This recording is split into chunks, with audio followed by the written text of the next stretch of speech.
পহেলা বৈশাখের বিকেলে রাজধানীতে চলছে নানা আয়োজন। এই মুহূর্তে হাতির ঝিল ও মানিক মিয়াভিনিতে আছেন সহকর্মী তাইফুর রহমান তুহিন ও হাসান মাহমুদ। শুরুতে যাচ্ছি তুহিনের কাছে। তুহিন, কেমন দেখছেন হাতির ঝিল এলাকার উৎসব আমেজ? ডানা, আপনাকে ধন্যবাদ। আপনি জানেন যে আসলে বাঙালির প্রাণের একটি মেলা হলো আসলে পহেলা বৈশাখ। পহেলা বৈশাখের যে মেলা এবং বিভিন্ন আয়োজন থাকে, আমরা দেখছি এই মুহূর্তে রয়েছি হাতির ঝিলে। আমরা একটু হাতির ঝিলের চিত্র যদি আপনাকে দেখাতে চাই, যে হাতির ঝিলের যে এমপি থিয়েটার রয়েছে, সেখানে আমরা দেখছি যে 2 দিন ব্যাপী কিন্তু বৈশাখী মেলার আয়োজন করা হয়েছে। সেখানে কিন্তু আজকে যে মেলা, এখানে কিন্তু বিভিন্ন স্টল রয়েছে।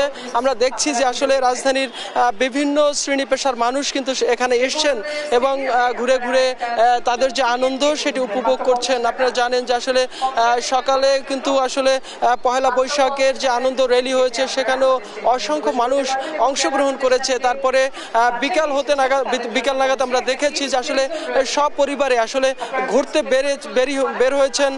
রাজধানীর অন্যতম যে বিনোদন কেন্দ্র বলা হয় হাতির ঝিলকে, সেখানে আমরা দেখেছি যে জনসমাগম আস্তে আস্তে যখনই আসলে বেলা বাড়তে শুরু করেছে, তারপরে আমরা দেখেছি যে আসলে জনসাধারণের উপস্থিতি সেটি কিন্তু বাড়তে শুরু করেছে। আমরা দেখছি যে ছোট ছোট বাচ্চাদেরকে নিয়ে কিন্তু তারা এসেছেন এবং নানা ধরনের পোশাক পরে তারা কিন্তু এই বৈশাখী মেলায় তারা কিন্তু অংশগ্রহণ করেছেন। এরপরেই আমরা যেটি জানিয়ে রাখি যে এখানে কিন্তু মেলার পাশাপাশি সাংস্কৃতিক অনুষ্ঠানের আয়োজন করা হয়েছে। এই যে এমপি থিয়েটার রয়েছেন, সেই থিয়েটারে কিছুক্ষণ পরেই কিন্তু ব্যান্ড সঙ্গীতের আয়োজন করা হয়েছে। সেখানে গান পরিবেশন করবেন। সে উপলক্ষেও কিন্তু একটু পরে আমরা এখানে হয়তো আরো জনসমাগম হবে। যারা এখানে এসছেন, আমরা দেখছি যে আসলে মেলার বিভিন্ন স্টল তারা কিন্তু ঘুরে ঘুরে দেখছেন এবং তাদের যে বিভিন্ন আলপনা অনেকে আঁকছেন, তাদের বিভিন্ন শরীরের পয়লা বৈশাখ লিখছেন এবং তারা কিন্তু ঘুরে ঘুরে সেটি কিন্তু উপভোগ করছে। তবে যে বিষয়টি সবচেয়ে লক্ষণীয়, যে বছর আইনশৃঙ্খলা ব্যবস্থা কিন্তু আসলে জোরদার করা হয়েছে। আমরা দেখছি যে আসলে হাতির ঝিলকে ঘিরেও কিন্তু আসলে ব্যাপক একটি নিরাপত্তা ব্যবস্থা ছিল, যাতে করে কোনো ধরনের অপ্রীতিকর পরিস্থিতি না তৈরি হয়। সেজন্য কিন্তু আমরা দেখছি যে এই উৎসবকে কেন্দ্র করে যথেষ্ট নিরাপত্তা ব্যবস্থা এবং মানুষের মধ্যে ব্যাপক কিন্তু উৎসাহ এবং উদ্দীপনা আমরা কিন্তু লক্ষ্য করেছি। দর্শক, এই মুহূর্তে পয়লা বৈশাখের আরো খবর জানাতে রাজধানীর মানিক মিয়া এভিনিউতে রয়েছেন আমাদের সহকর্মী হাসান মাহমুদ। আমরা চলে যাচ্ছি তার কাছে। হাসান।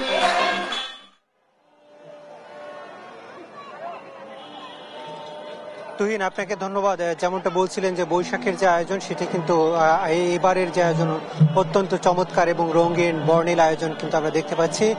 এই মুহূর্তে আমরা এখানে আছি মানিক মিয়া এভিনিউতে, যেখানে বাংলাদেশের 28টি ব্যান্ড দল তারা কিন্তু এখানে অংশ নিয়েছে এবং তারা পারফর্ম করছে এবং সেখানে ব্যাপক মানুষের উপস্থিতি আমরা ইতিমধ্যে লক্ষ্য করছি। এবং আমরা জানি যে বিকেল 3টার দিকে যে পারফর্ম শুরু হয়, এরপরে কিন্তু সেখানে মানুষের সংখ্যা ধীরে ধীরে বাড়তে থাকে এবং সবচেয়ে বড় চমৎকার যে আয়োজনটি, সেটি কিন্তু সন্ধ্যা 7টার দিকে রয়েছে, অর্থাৎ লেজার শো, যেখানে প্রায় 2600টি ড্রোন ওড়ানো হবে এবং এই ড্রোনের মাধ্যমে বাংলাদেশের যে জুলাই অভ্যুত্থান সহ বাংলাদেশের ইতিহাস এবং সাংস্কৃতিক যেসব ঐতিহ্য রয়েছে সেগুলোকে কিন্তু তুলে ধরা হবে সেই ড্রোন শোর মাধ্যমে। এবং আমরা দেখতে পাচ্ছি যে ইতিমধ্যে কিন্তু সেটার সব ধরনের প্রস্তুতি শুরু হয়েছে এবং স্বাভাবিক কার্যক্রম ইতিমধ্যে শুরু হয়েছে। এবং আমরা জানি যে সাংস্কৃতিক অনুষ্ঠানটি সংস্কৃতি মন্ত্রণালয় এবং আয়োজন করেছে, সেখানে কিন্তু ইতিমধ্যে 28টি ব্যান্ড দল তারা কিন্তু এখানে অংশ নেবে এবং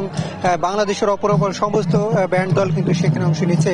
সবচেয়ে বড় আকর্ষণীয় বিষয় হচ্ছে বাংলাদেশের যেসব ক্ষুদ্র নৃতাত্ত্বিক পাহাড়ি এবং সমতলে যারা রয়েছেন, তাদেরও কিন্তু একাধিক ব্যান্ড দল তারা কিন্তু এখানে অংশ নিচ্ছে এবং তারা পারফর্ম করবেন। অর্থাৎ পুরো ইনক্লুসিভ একটি বিষয় থাকার কথা, যেটি অন্যান্য বছরগুলোতে কিছুটা ঘাটতি থাকতো, সেটি কিন্তু কাটিয়ে উঠে আসলে এবার সবকিছুকে এবার সবার জন্য সর্বাঙ্গীন এবং সব দল, সব মত, সব ধরনের মানুষের আসলে মতের একটি মিলন ঘটানোর চেষ্টা করা হয়েছে, সেটিরই কিন্তু আমরা প্রতিফলন এখানে দেখতে পাচ্ছি। এবং সেখানে মানুষের যে স্বতঃস্ফূর্ত অবস্থান, সেটি কিন্তু চোখে পড়বার মতো। এবং একই সাথে আপনাদেরকে জানিয়ে রাখি যে আমরা এখন দেখতে পাচ্ছি যে সংসদ ভবন এবং আশপাশের এলাকাগুলোতে কিন্তু ব্যাপক নিরাপত্তা বাহিনীকে মোতায়েন করা হয়েছে যাতে কোনো ধরনের বিশৃঙ্খল পরিস্থিতি তৈরি না হয় সে ব্যাপারে কিন্তু সর্বোচ্চ সতর্কতা অবলম্বন করা হয়েছে।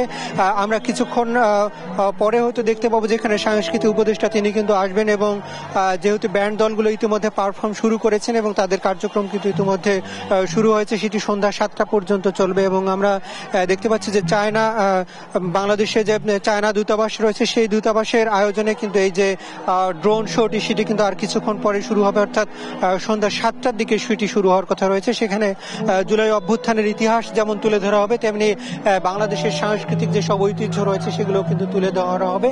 সেটি কিন্তু ইতিমধ্যে যে ট্রায়াল শোগুলো হয়েছে সেটি কিন্তু সারা দেশের মানুষকে আলোড়িত করেছে এবং আজকের যে চূড়ান্ত শোটি সেটি কিন্তু আরো বেশি কালারফুল হবে বলে এখানকার মানুষ ধারণা করছে এবং আয়োজকরা সেটি কিন্তু নিশ্চিত করার চেষ্টা করছেন। তো এই ছিল আমার কাছে মানিক মিয়া এভিনিউ থেকে সবশেষ পরিস্থিতি। আমরা চলে যাচ্ছি স্টুডিওতে। ডানা।